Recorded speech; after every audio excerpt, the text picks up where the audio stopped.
সাধারণত আমরা যখন কোনো ডাক্তারি ডায়াগনোসিসের কথা বলি, মানে ধরুন একটা এক্স-রে রিপোর্টের কথা যদি ভাবি, সেখানে কিন্তু একটা অদ্ভুত রকমের নিশ্চয়তা থাকে। হ্যাঁ, একদম একটা ব্ল্যাক অ্যান্ড হোয়াইট ব্যাপার থাকে। ঠিক, মানে এক্স-রে রিপোর্টে একটা ভাঙা হাড়ের সাদা দাগ খুব স্পষ্ট দেখা যাচ্ছে। ডাক্তার শুধু আঙুল দিয়ে দেখিয়ে বলেন যে এই তো হাড়টা এখান থেকে ভেঙেছে। বিষয়টা একেবারে বাইনারি, হয় ভেঙেছে নয়তো ভাঙেনি। আর জানেন তো, এই যে একটা নিশ্চয়তা, এটা মানুষের মনে একটা অদ্ভুত শান্তি দেয়। আসলে মানব মস্তিষ্ক সবকিছুকে চোখের সামনে স্পষ্ট দেখতে পছন্দ করে, মানে একটা নির্দিষ্ট ছকে ফেলতে পছন্দ করে। রাইট, কিন্তু সমস্যাটা হয় অন্য জায়গায়। যখনই কেউ স্টক মার্কেট বা ট্রেডিংয়ের এই বিশাল জগতে পা রাখে, তখন মনে হয় যেন ওই এক্স-রে মেশিনটা হঠাৎ করে পুরো খারাপ হয়ে গেছে। মানে চোখের সামনে চার্ট ওঠানামা করছে ঠিকই, কিন্তু নির্দিষ্ট করে কিছুই বলা যাচ্ছে না। এক্স্যাক্টলি, আমরা এমন একটা ডায়াগনস্টিক ল্যান্ডস্কেপের দিকে তাকিয়ে থাকি যেটা ভীষণ ঘোলাটে।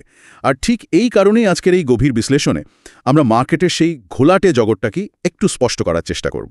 দারুণ একটা বিষয়, এটা নিয়ে আলোচনা হওয়া খুব দরকার। আর এই কাজে আমাদের আজকের সোর্স মেটেরিয়াল হলো উত্তম কুমার মাহাতোর লেখা একটা খুব বিস্তারিত গাইড। বইটার নাম besttradingbook.pdf।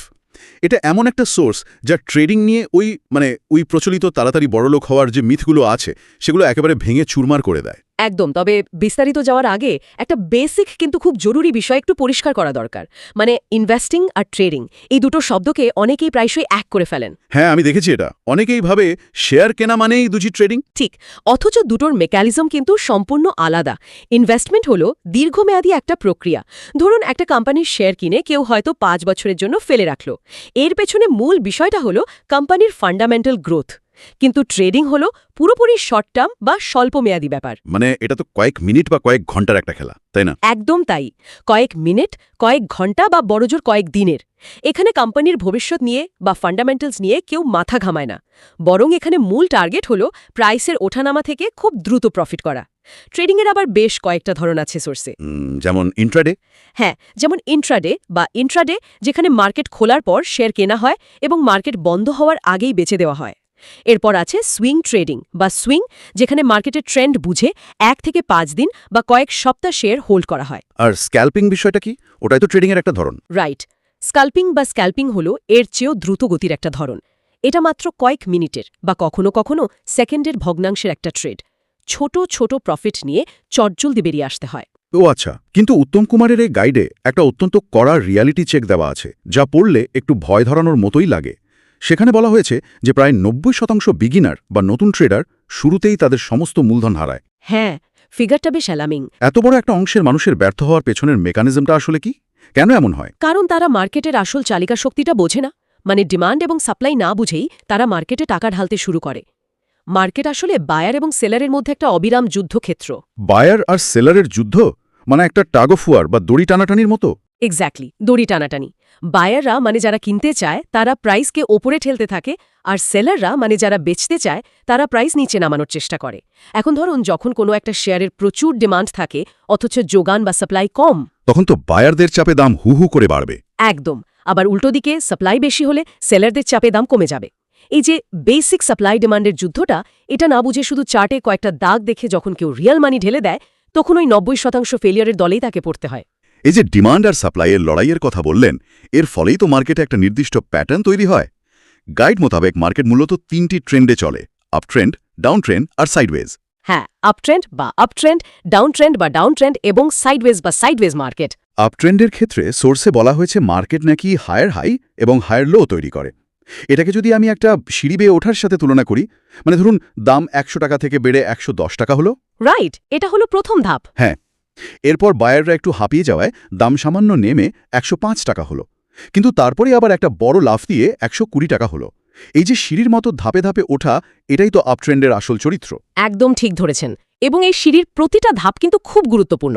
ওই 110 টাকা হলো আপনার প্রথম হাই, আর 105 টাকা হলো হায়ার লো বা হায়ার লো, কারণ এটা আগের 100 টাকার লোয়ের চেয়ে ওপরে আছে। আর 120 টাকাটা হলো নতুন হায়ার হাই। হ্যাঁ, একদম। ডাউন ট্রেন্ড ঠিক এর উল্টো, যেন সিঁড়ি দিয়ে নিচে নামা। দাম হয়তো 120 থেকে 110-এ নামবে, তারপর বায়াররা একটু জোর দেওয়ায় দাম উঠে 115 হবে, যেটাকে আমরা লোয়ার হাই বা লোয়ার হাই বলি। এরপর সেলাররা আবার চাপ দিলে ধপাস করে 100-তে নেমে যাবে। রাইট, ওটা হলো লোয়ার লো বা লোয়ার লো।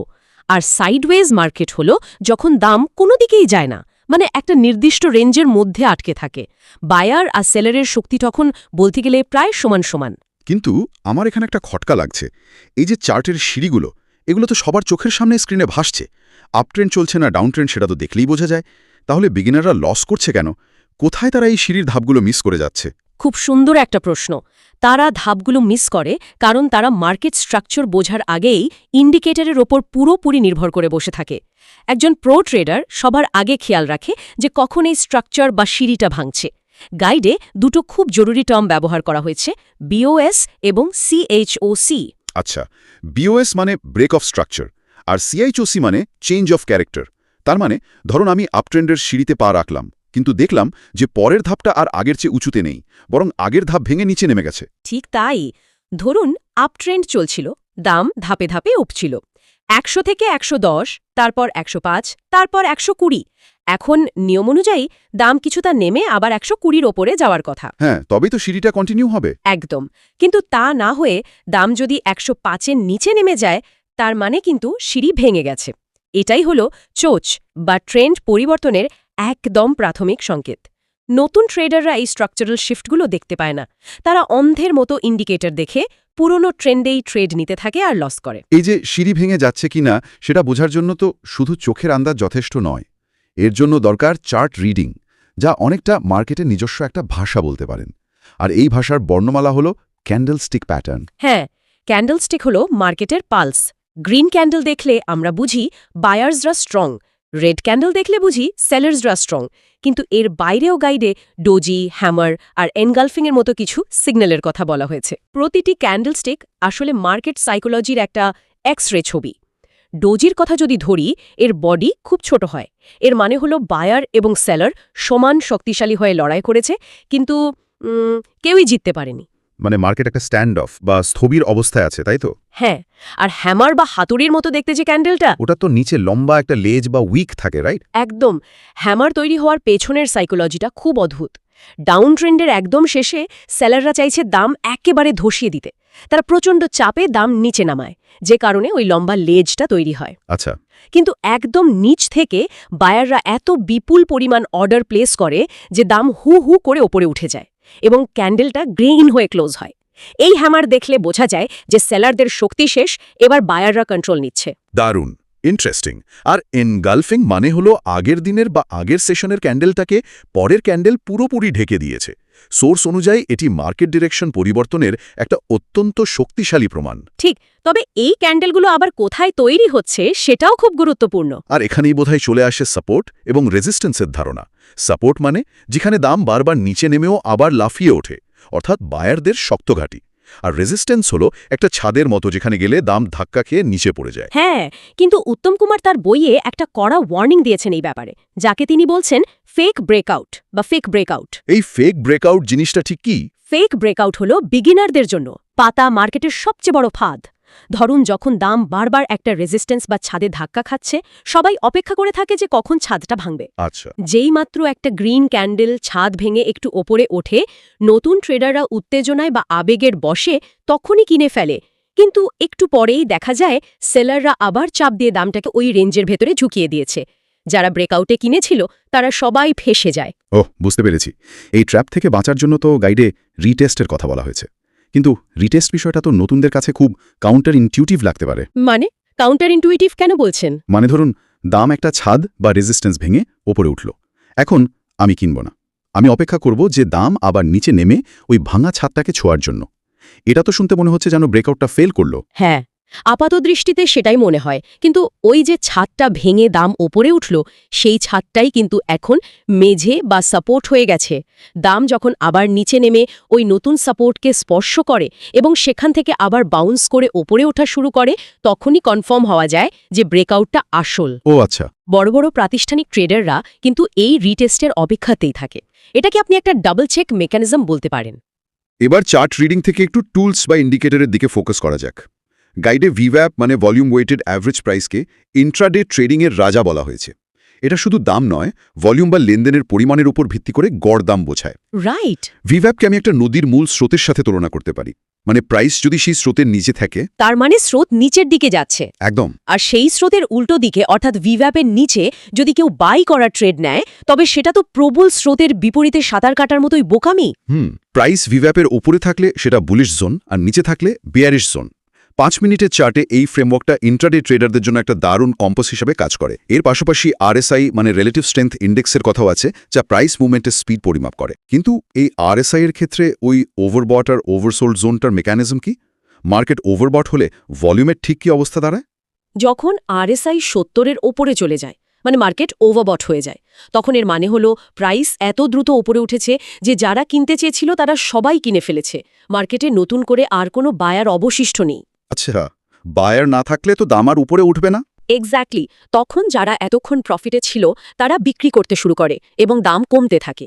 এটাই ওভারবট জোনের আসল মেকানিজম। এর সাথে 20 EMA বা এক্সপোনেনশিয়াল মুভিং অ্যাভারেজ ট্রেন্ড বুঝতে সাহায্য করে, যা সাধারণ মুভিং অ্যাভারেজের চেয়ে রিসেন্ট প্রাইসকে বেশি গুরুত্ব দেয়। একটা ব্যাপার আমি অনেকবার লক্ষ্য করেছি, অনেক বিগিনার তাদের ট্রেডিং স্ক্রিনে 10-12টা ইন্ডিকেটর একসাথে লাগিয়ে রাখে। RSI, MACD, বলিঞ্জার ব্যান্ডস সব একসাথে। স্ক্রিন দেখে মনে হয় যেন কোনো স্পেসশিপের কন্ট্রোল প্যানেল। হ্যাঁ, এটা একটা খুব কমন সিন। এই ট্রাফিক জ্যাম কি আসলে কোনো কাজে আসে? একেবারেই না, বরং এটা ডিসিশন মেকিংয়ে একটা প্যারালাইসিস তৈরি করে। বইতেও ঠিক এই কথাটা খুব জোর দিয়ে বলা হয়েছে। 2-3টির বেশি ইন্ডিকেটর ব্যবহার করলে আসল যে প্রাইস অ্যাকশন, মানে ক্যান্ডেল আর স্ট্রাকচার, সেটাই ঢাকা পড়ে যায়। মানে একটা ইন্ডিকেটর বলছে বাই করতে, আরেকটা বলছে সেল করতে। হ্যাঁ, একটা ইন্ডিকেটর হয়তো বলছে কেনা উচিত কারণ সেটা ল্যাগিং বা পেছনের ডেটা দেখাচ্ছে, আরেকটা বলছে বেচা উচিত। এই কনফিউশনে পড়ে ট্রেডার আসল এন্ট্রি পয়েন্টটাই মিস করে ফেলে। ইন্ডিকেটর হলো শুধু সাহায্যকারী, এরা কোনোভাবেই প্রাইস অ্যাকশনের বিকল্প নয়। তাহলে ধরুন আমি মার্কেট স্ট্রাকচার বুঝলাম, ভিভ্যাপের স্রোত আইডেন্টিফাই করলাম, হ্যামার ক্যান্ডেলও দেখলাম এবং রিটেস্টের জন্য নিখুঁতভাবে অপেক্ষাও করলাম। চার্ট পরিষ্কার বলছে এখন বাই করতে হবে, কিন্তু ট্রেড নেওয়ার ঠিক আগে আমার হাত কাঁপছে আর ভয়ের চোটে একটু প্রফিট হতেই আমি ট্রেড ক্লোজ করে দিলাম। উত্তম কুমার ঠিক এই জায়গাটাতেই একটা সাংঘাতিক পরিসংখ্যান দিয়েছেন। তিনি বলছেন ট্রেডিংয়ের সাফল্য নাকি 70% নির্ভর করে সাইকোলজির ওপর, আর স্ট্র্যাটেজি বা চার্ট রিডিংয়ের ওপর মাত্র 30%। এই অভাবনীয় পার্থক্যের কারণ কি? এর কারণ হলো স্ট্র্যাটেজি আপনি কয়েক সপ্তাহ বই পড়ে বা ভিডিও দেখে শিখতে পারবেন, কিন্তু যখন আপনার নিজের আসল জমানো টাকা চোখের সামনে স্ক্রিনে লাল রঙের মাইনাস ফিগারে কমতে থাকে, তখন মস্তিষ্কের লজিক্যাল অংশ কাজ করা বন্ধ করে দেয়। উফ, ওই লাল ফিগার দেখাটা সত্যি খুব নার্ভ র্যাকিং। একদম। তখন মানুষের আদিম fight of flight response activate হয়ে যায়। এই ইমোশন কন্ট্রোল করার স্কিল জন্মগতভাবে কারো থাকে না, আর এখানেই রিস্ক ম্যানেজমেন্ট ঢাল হিসেবে কাজ করে। গাইডে এই ঢালের একটা নাম দেওয়া হয়েছে 2% গোল্ডেন রুল। মানে কোনো একটি সিঙ্গল ট্রেডে মোট ক্যাপিটালের 2% বেশি কোনোভাবেই রিস্ক না নেওয়া। ধরুন কারো কাছে ট্রেডিং ক্যাপিটাল হিসেবে 5,000 টাকা আছে, তার মানে সে একটি ট্রেডে সর্বোচ্চ 100 টাকা হারানোর ঝুঁকি নেবে। এই রুলটার ম্যাজিক হলো এটা মন থেকে ভয়টাকে পুরোপুরি সরিয়ে দেয়। একজন ট্রেডার জানে যে সবচেয়ে খারাপ পরিস্থিতিতেও তার মাত্র 100 টাকা যাবে, যা মোট ফান্ডের একটা অতি নগণ্য অংশ। রাইট। পরপর 10টা ট্রেডে লস হলেও ক্যাপিটাল জিরো হয়ে যাবে না। এই নিরাপত্তাবোধটা লজিক্যাল ডিসিশন নিতে সাহায্য করে। এরপর আসে রিস্ক রিওয়ার্ড রেশিও বা RRR। গাইড বলছে 1:2 রেশিওর কথা। এর অঙ্কটা কিন্তু খুব ইন্টারেস্টিং। ধরুন আমি 10টা ট্রেড নিলাম, আমি ওই 100 টাকা করে রিস্ক নিয়েছি, কিন্তু টার্গেট রেখেছি 200 টাকা প্রফিটের, মানে 1:2 রেশিও। আমার 5টা ট্রেডে লস হলো, মানে আমার 500 টাকা গেল। হ্যাঁ, কিন্তু বাকি 5টা ট্রেডে 200 টাকা করে আমার লাভ হলো 1000 টাকা। দিন শেষে 10টার মধ্যে 5টা ট্রেডে হেরে গিয়েও, অর্থাৎ 50% স্ট্রাইক রেট নিয়েও আমার পকেটে 500 টাকা নিট প্রফিট থাকছে। এটাই হলো রিস্ক রিওয়ার্ড রেশিওর আসল শক্তি। আপনি অর্ধেকের বেশি সময় ভুল হলেও ক্যাপিটাল গ্রো করবে, কিন্তু এই পুরো ম্যাথমেটিক্যাল সিস্টেমটাকে টিকিয়ে রাখে একটাই জিনিস, স্টপ লস বা স্টপ লস। আমি তো বলবো স্টপ লস ছাড়া ট্রেড করা মানে হলো ব্রেক ছাড়া হাইওয়েতে গাড়ি চালানো। সামনে জ্যাম বা বাঁক থাকলে অ্যাক্সিডেন্ট নিশ্চিত। একদম নিখুঁত তুলনা। স্টপ লস হলো সেই অটোমেটিক ব্রেক যা ইমোশনকে সরিয়ে লজিককে প্রতিষ্ঠা করে। কিন্তু মানুষের সাইকোলজি তো এত সহজে হার মানে না। ট্রেডিং সাইকোলজির সবচেয়ে বড় 3 শত্রু হিসাবে ভয় বা ফিয়ার, লোভ বা গ্রিড এবং রিভেঞ্জ ট্রেডিংয়ের কথা উল্লেখ করা হয়েছে। এই রিভেঞ্জ ট্রেডিং বা লস রিকভার করার ক্ষতিকর প্রবণতাটা খুব অদ্ভুত লেগেছে আমার। মানুষ এত সহজেই ফাঁদে কেন পা দেয়? কারণ আমাদের ব্রেন লসটাকে একটা পার্সোনাল অ্যাট্যাক বা ব্যক্তিগত অপমান হিসেবে নেয়।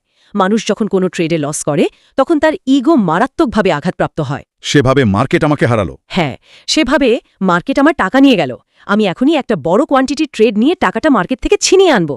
সে তখন আর স্ট্রাকচার বা রিটেস্ট দেখে না, সে তখন মার্কেটের সাথে যুদ্ধ শুরু করে দেয়। আর মার্কেটের সাথে যুদ্ধ করে কেউ কোনোদিন জিততে পারেনি। বাপরে। এই ইমোশন কন্ট্রোল করতে না পারার কারণেই ওই 90% ট্রেডার মার্কেট থেকে ছিটকে যায়। এর থেকে বাঁচার জন্য বইতে 5 সেকেন্ড রুলের কথা বলা হয়েছে। এন্ট্রি নেওয়ার আগে মাউস থেকে হাত সরিয়ে 5 সেকেন্ড নিজেকে প্রশ্ন করুন, আমি কি আমার রুল মেনে ট্রেড নিচ্ছি নাকি আগের লসের রাগ থেকে? দারুণ একটা প্র্যাকটিস। কিন্তু এই ইমোশনগুলোকে যদি একটা দৈনন্দিন রুটিনের মধ্যে না বাঁধা যায়, তাহলে তো প্রতিদিন একই ভুলের পুনরাবৃত্তি হবে। এজন্যই বোধহয় গাইডে ইন্ট্রাডে ট্রেডিংয়ের একটা চমৎকার রুটিনের কথা বলা হয়েছে। সেখানে একটা কড়া নিয়ম আছে। মার্কেটের প্রথম 15 মিনিট, অর্থাৎ সকাল 9:15 থেকে 9:30 পর্যন্ত মার্কেট থেকে সম্পূর্ণ দূরে থাকতে হবে। এই সময়টাতে আসলে কি ঘটে? ওই প্রথম 15 মিনিটে মার্কেটে একটা চরম বিশৃঙ্খলা থাকে। আগের রাতের গ্লোবাল মার্কেটের খবর, বড় বড় প্রাতিষ্ঠানিক বা ইনস্টিটিউশনাল ট্রেডারদের জমে থাকা অর্ডার এবং সাধারণ রিটেল ট্রেডারদের প্যানিক সব মিলে 9:15 মিনিটে একটা বিস্ফোরণ ঘটে। অ্যালগোরিদমগুলো তো তখন অ্যাক্টিভ থাকে। একদম, অ্যালগোরিদমগুলো চোখের পলকে হাজার হাজার ট্রেড এক্সিকিউট করে। প্রাইস কোনো লজিক্যাল প্যাটার্ন ছাড়াই পাগলের মতো ওঠানামা করে। তাই প্রো ট্রেডাররা 9:30 পর্যন্ত অপেক্ষা করে। ওই সময়ের মধ্যে ধুলোবালি বসে যায়, মার্কেটের আসল সেন্টিমেন্ট পরিষ্কার হয় এবং একটা নির্দিষ্ট ট্রেন্ড তৈরি হয়। এর সাথে দিনের সর্বোচ্চ 2 থেকে 3টে ট্রেড করার লিমিটও বেঁধে দেওয়া হয়েছে। কিন্তু সবথেকে আকর্ষণীয় অংশ হল সোর্সের গ্রোথ ব্লুপ্রিন্ট, যা 0 থেকে 1 লক্ষ টাকার জার্নির কথা বলে। এটি শুরু হয় লার্নিং ফেজ দিয়ে, তারপর ছোট ক্যাপিটাল, কনসিস্টেন্সি, স্কেলিং এবং সবশেষে প্রফেশনাল লেভেল। এখানে প্রতিদিন মাত্র 500 টাকা আয়ের একটা টার্গেট দেওয়া হয়েছে। স্টক মার্কেটে যেখানে মানুষ লাখপতি হতে আসে, সেখানে মাত্র 500 টাকা টার্গেট শুনলে যে কেউ তো হাসবে। কিন্তু ওই 500 টাকার মধ্যেই আসল মনস্তাত্ত্বিক ম্যাজিকটা লুকিয়ে আছে। 500 টাকা হলেও একটা ভালো লাঞ্চের দাম। যখন কোনো বিগিনারের ব্রেন দেখে টার্গেট মাত্র 500 টাকা, তখন ওই fight or flight response activate হয় না। সে খুব শান্ত মাথায় স্ট্র্যাটেজি মেনে ট্রেড করতে পারে। মানে চাপ থাকে না। ঠিক, কিন্তু টার্গেট যদি দিনে 5000 টাকা হয়, তখন অতিরিক্ত উত্তেজনায় ব্রেন কাজ করা বন্ধ করে দেয়। ছোট ক্যাপিটাল নিয়ে টানা কয়েক মাস দিনে 200-300 বা 500 টাকা লাভ করা শিখলে ব্রেন ওই ধারাবাহিকতায় বা কনসিস্টেন্সিতে অভ্যস্ত হয়ে যায়। অর্থাৎ এখানে কম্পাউন্ডিং বা চক্রবৃদ্ধি প্রবৃদ্ধির জাদু কাজ করে। একদম। ট্রেডিং কোনো লিনিয়ার বা রৈখিক গ্রোথ নয়। বইয়ের ভাষায় small profit into consistency equals big capital. ছোট ছোট লাভ যখন ডিসিপ্লিনের সাথে করা হয়, পরে ক্যাপিটাল যখন 50,000 বা 1 লাখ টাকা হবে, তখন ওই একই রুটিন এবং সাইকোলজি ব্যবহার করেই বড় অঙ্কের প্রফিট করা সম্ভব। ওভার ট্রেডিং না করলে এই গ্রোথ ঠেকানো অসম্ভব। আজকের এই আলোচনা থেকে একটা জিনিস খুব পরিষ্কার হলো যে ট্রেডিং শুধু কম দামে কিনে বেশি দামে বেচার কোনো লটারির টিকিট নয়। এটি হলো বায়ার সেলারের সাইকোলজি বুঝে মার্কেট স্ট্রাকচার আইডেন্টিফাই করা, সঠিক টুলস যেমন ভিভ্যাপ বা রিটেস্ট ব্যবহার করা এবং সবচেয়ে বড় কথা রিস্ক ম্যানেজমেন্ট ও নিজের মনের শৃঙ্খলার এক অপূর্ব সমন্বয়। উত্তম কুমারের সমীকরণটা খুব সহজ। Success equals strategy plus discipline plus consistency. এই তিনটের কোনো একটা স্তম্ভ বাদ গেলেই কিন্তু পুরো ট্রেডিং কেরিয়ার তাসের ঘরের মতো ভেঙে পড়বে। যারা এতক্ষণ ধরে আমাদের এই গভীর বিশ্লেষণ শুনছেন, আজকের সেশন শেষ করার আগে আপনাদের জন্য একটা চিন্তার খোরাক রেখে যেতে চাই। একটু আগে আমরা দেখলাম যে ট্রেডিংয়ের সাফল্যের 70% হলো সাইকোলজি আর মাত্র 30% হলো চার্ট রিডিং। তাহলে কি একজন সফল ট্রেডার হওয়ার আসল পরীক্ষাটা ল্যাপটপের ওই ফিনান্সিয়াল মার্কেটের চার্ট বোঝার মধ্যে সীমাবদ্ধ আছে? খুব ভাবার মতো একটা বিষয়। নাকি এই পুরো জার্নিটা আসলে নিজের ভেতরের আবেগ, ভয় আর লোভকে পুরোপুরি চেনার এবং তাকে জয় করার এক চূড়ান্ত মনস্তাত্ত্বিক লড়াই? শুরুতে যে এক্সট্রা মেশিনের কথা বলেছিলাম, হয়তো ট্রেডিংয়ে সেই মেশিনটা আসলে বাইরের মার্কেটের দিকে তাক করা থাকে না। সেই এক্সট্রা মেশিনটা তাক করা থাকে খোদ ট্রেডারের নিজের মনের দিকে। আপনার নিজের সাইকোলজি কতটা মজবুত, মার্কেট শুধু প্রতিদিন তারই একটা এক্সট্রা রিপোর্ট আপনার সামনে তুলে ধরে। এই প্রশ্নটি যারা শুনছেন তাদের ভাবার জন্য ছেড়ে দিলাম।